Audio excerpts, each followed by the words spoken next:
The direct path from a sin, and what the sin shows, the route is to hell. And it's not necessary that you have to have a lot of sins or major sins. That due to that a person will go to hell. That he will just go to due to a major sin. Every sin has the power, it has the ability, it has the effect that it takes a person into Jahannam, into hellfire.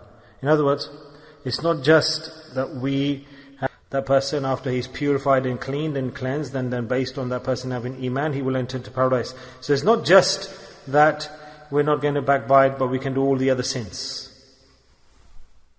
Or, I'm not going to lie, but I can do all of the other sins. It's permissible for me.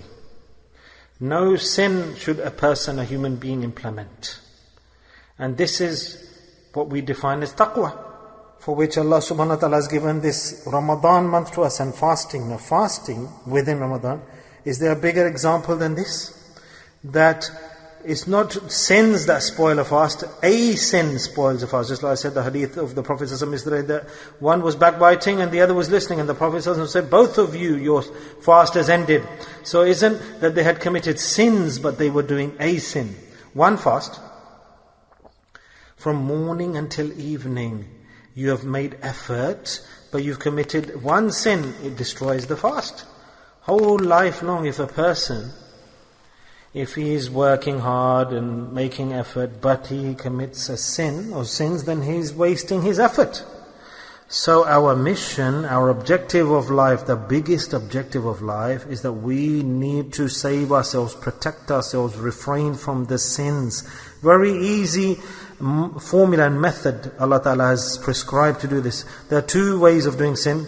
Either that person, if he commits sins, he will be put into hellfire, but there's another brilliant way Allah Ta'ala has given. If you've committed a sin by mistake, you've erred, then there's a cure. It's immediately do istighfar and repent to Allah. Don't delay. Don't delay. Oh, Allah, my eyes have done this. Allah, forgive me.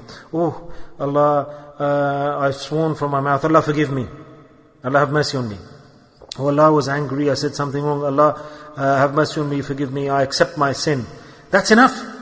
That is enough. More than that, you can pray 2 rak'ah nafil, 2 rak'ah salah if you want to please Allah more.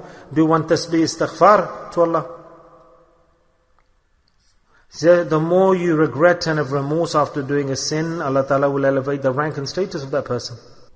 So the most dangerous thing that we've been explained, that has been explained to us in Ramadan, are the sins, but is one sin which will destroy the fast. And the way to save yourself from a sin is what? Taqwa. Taqwa. It's a power, energy.